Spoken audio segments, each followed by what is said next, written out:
Zu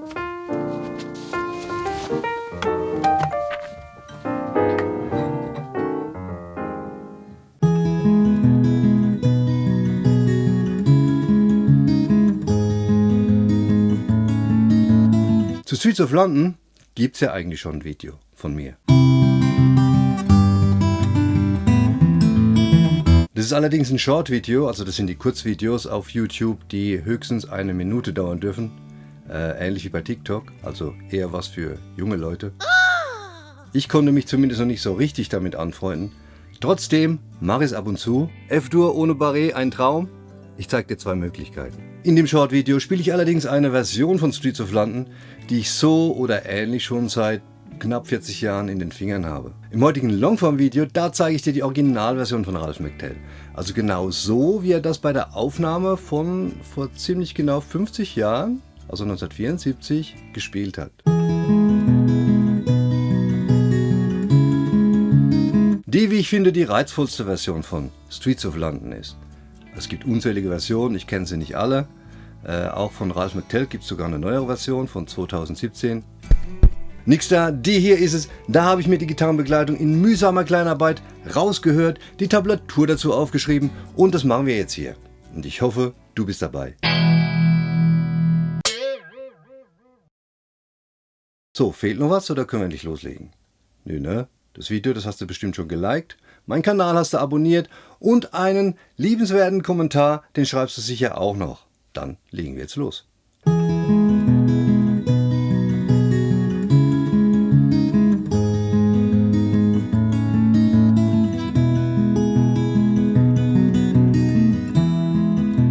Normalerweise würde ich dir jetzt auch erstmal eine grundlegende Zupftechnik für die Bekleidung zeigen.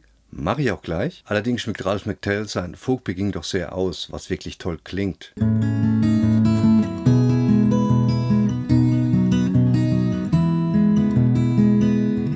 Deshalb ist eine allgemeine Zupftechnik zwar absolut geeignet, um das ganze Lied zu begleiten, allerdings fehlt doch dann so einiges, wenn man nur das macht.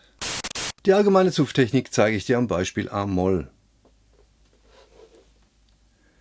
Daumen der Basston, also hier die A-Seite, dann Zeigefinger die G-Seite, Daumen die D-Seite und Mittelfinger die B-Seite.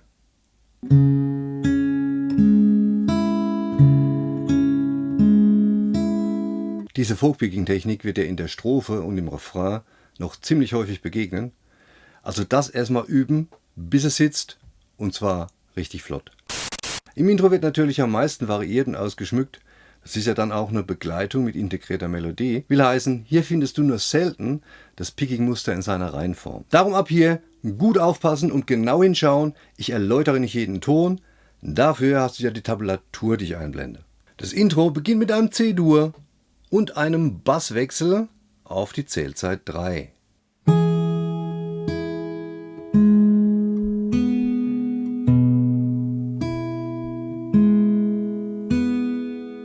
Danach G-Dur. Die A-Seite musst du nicht greifen, die brauchen wir ja nicht. Hier auf die Zählzeit 3 die helle E-Seite lösen und die B-Seite im 3. Bund greifen.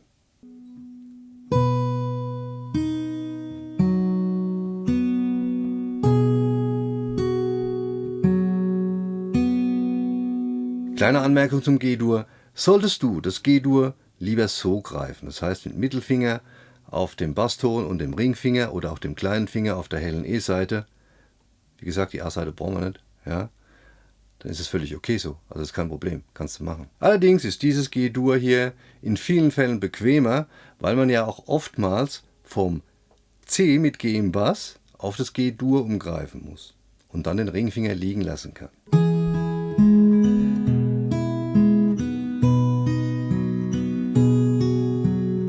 Dritter Takt A-Moll mit einem Hammering auf die Zählzeit 4 auf der B-Seite, dafür auf die Zählzeit 3 und den Zeigefinger lösen.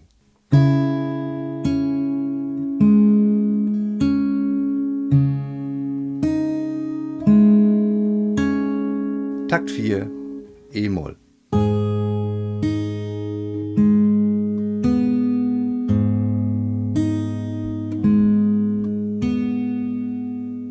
Diese 4 Takte einmal im Zusammenhang.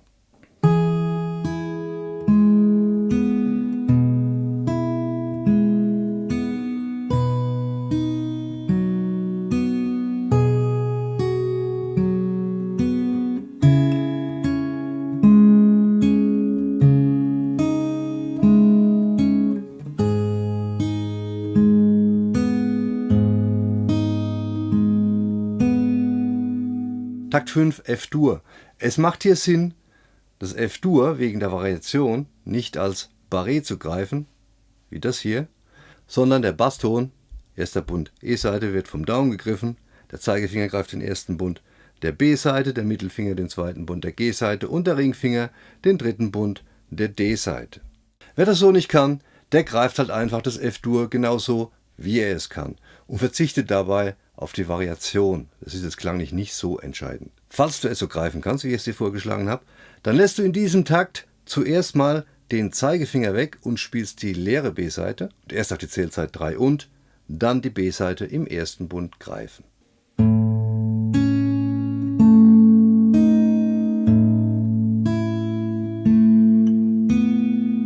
Im 6. Takt wieder ein C-Dur. Auch hier muss ich etwas erklären.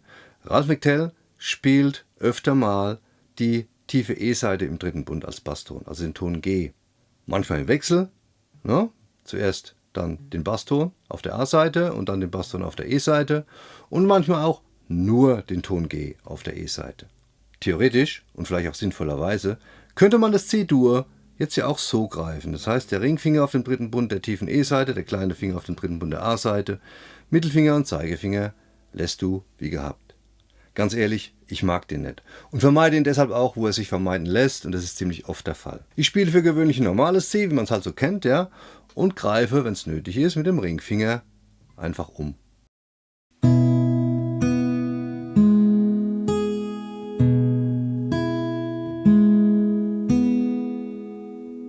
Takt 7 wieder G-Dur, der Ringfinger kann einfach liegen bleiben und der Mittelfinger hämmert auf die Zählzeit 3 auf den zweiten Bund der G-Seite. Außerdem dann noch auf die Zählzeit 4 den dritten Bund der D-Seite spielen.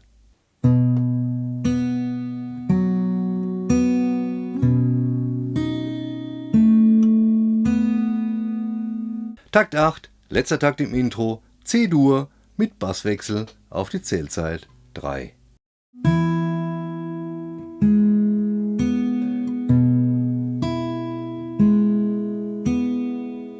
Auch diese 4 Takte noch einmal zusammen.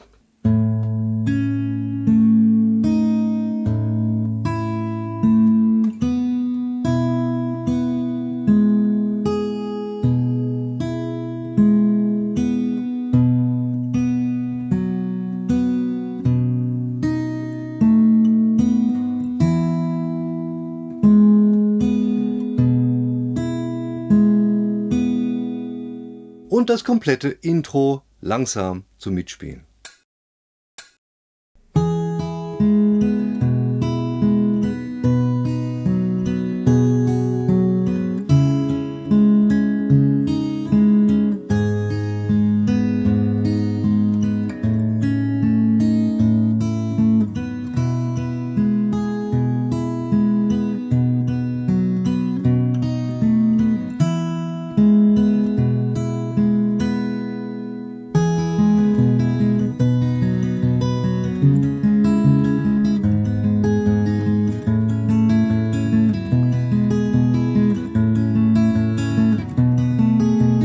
In der Strophe muss ich, glaube ich, nicht mehr so viel erklären. Hier kommt auch öfter mal das grundlegende Folk-Picking zum Einsatz, das ich dir im Intro-Teil gezeigt habe. Zuerst ein C-Dur mit Basswechsel.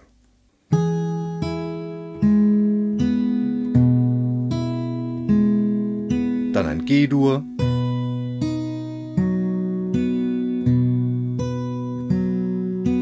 A-Moll.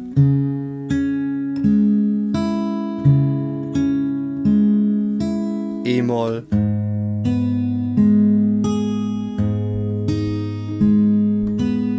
dann F-Dur,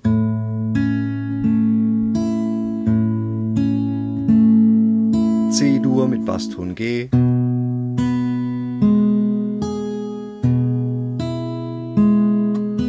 nochmal F-Dur,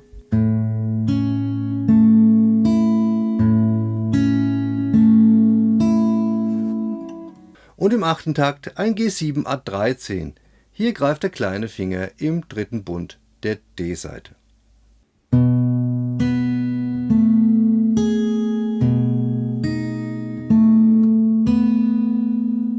Oder eben auch der Mittelfinger, wenn du so greifst. Die ersten 8 Takte der Strophe nochmal zusammen.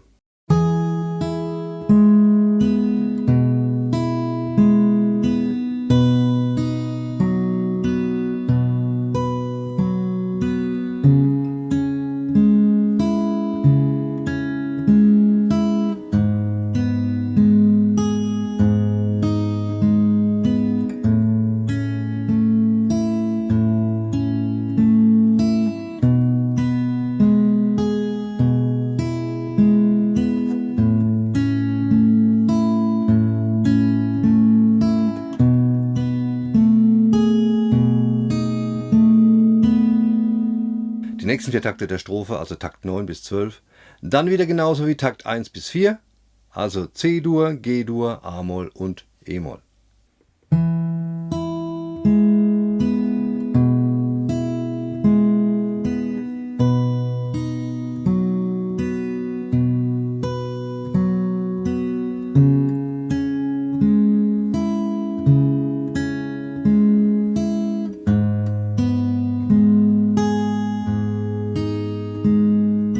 Und die letzten 5 Takte beginnt mit F-Dur,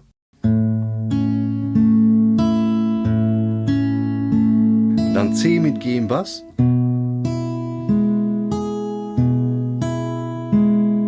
G-Dur, hier wieder variiert,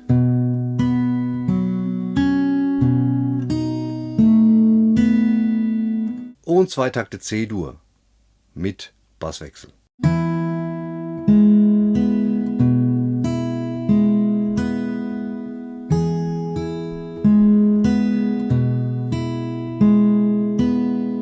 Die Strophe einmal komplett.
Der Refrain beginnt mit F-Dur,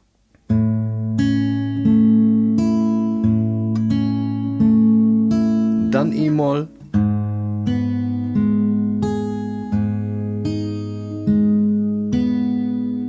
danach der prägnante Akkordwechsel C-Dur,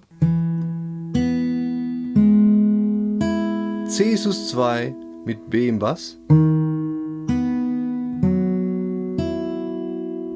A-Moll,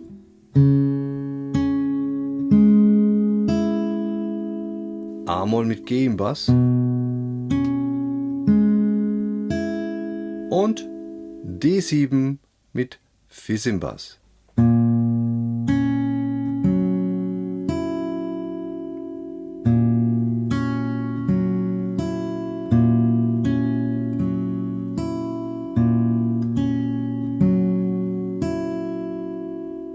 Für das D7 mit Fis im Bass nimmst du vom vorherigen A-Moll, also du hast das A-Moll mit G im Bass, ich weiß, kleiner Finger wieder weg, ne?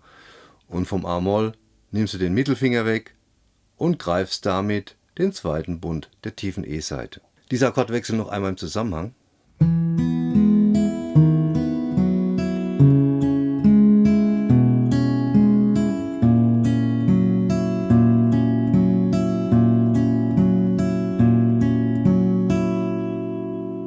Takt 7 und 8 dann G-Dur, das ist so ein hübscher kleiner Fill.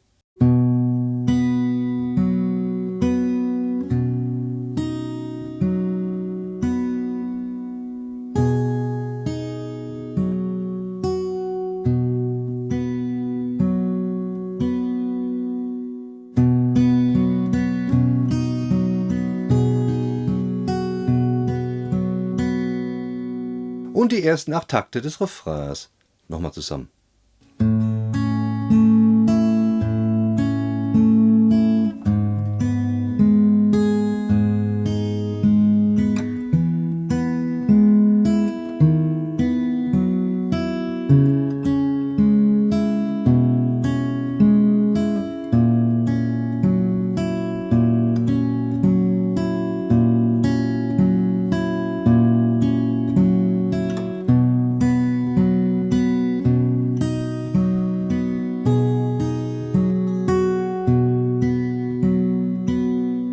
Die nächsten 8 Takte des Refrains keine besonderen Vorkommnisse.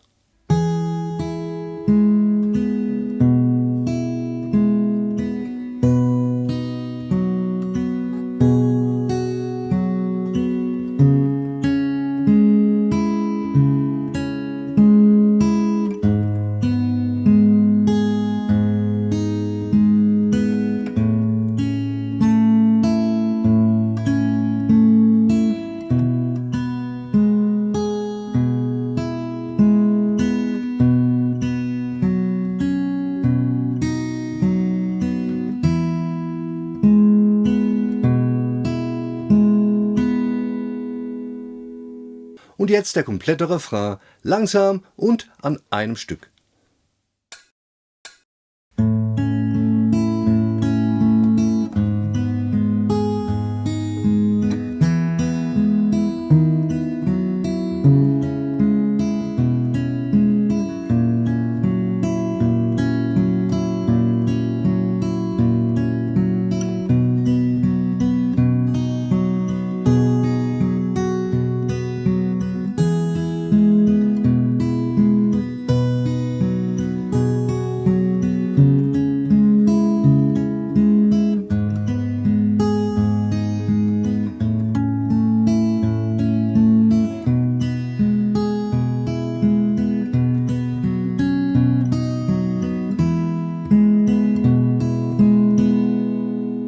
Nach dem ersten und dem dritten Refrain kommt das Zwischenspiel 1. Es gibt auch noch ein zweites.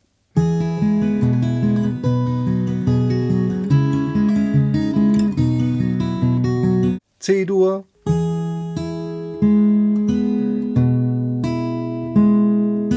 G-Dur,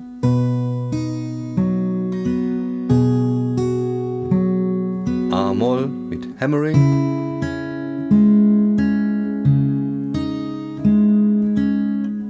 und besonders erwähnenswert ist G-Dur am Ende des Zwischenspiels mit dem ersten Bund B-Seite auf die Zählzeit 2 und dem dritten Bund auf die Zählzeit 3 und.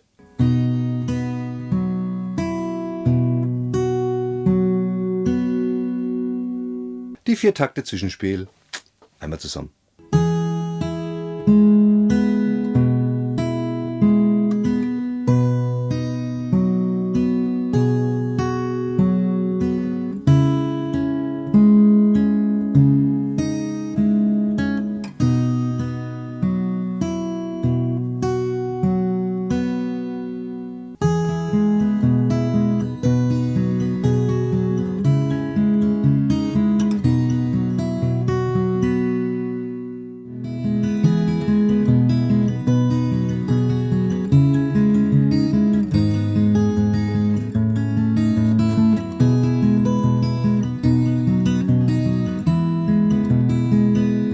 Das zweite Zwischenspiel, das kommt auch nach dem zweiten Refrain, und die ersten 3 Takte des zweiten Zwischenspiels werden genauso gespielt wie die ersten 3 Takte von Zwischenspiel 1. Also C-Dur, G-Dur, A-Moll mit Hammering,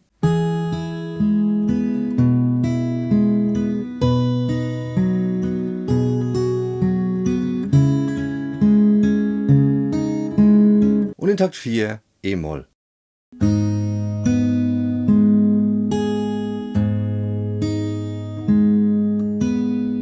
Takt 5 F-Dur, die Variation kennen Sie schon aus dem Intro.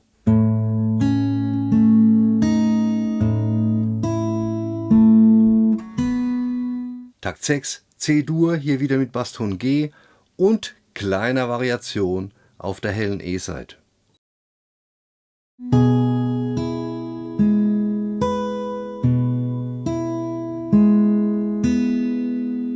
Takt 7 G-Dur kennst du ebenfalls so schon aus dem Intro.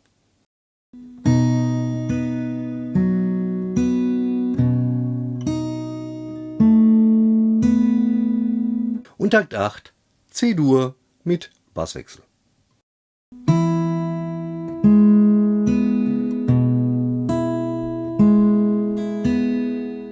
Und auch hier Zwischenspiel 2 einmal komplett.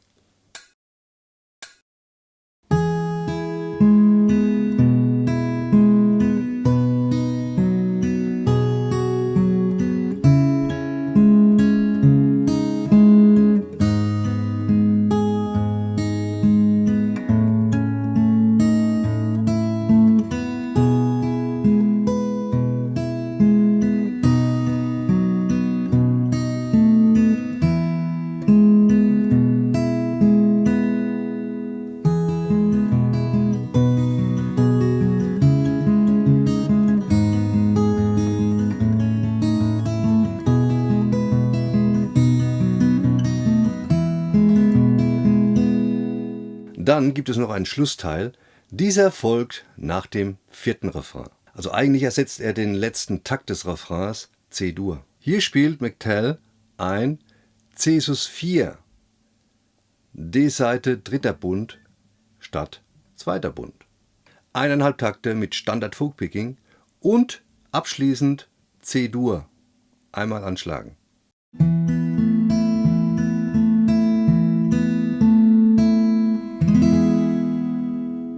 Diesen Schlussteil auch noch einmal im Zusammenhang mit den letzten Takten des Refrains.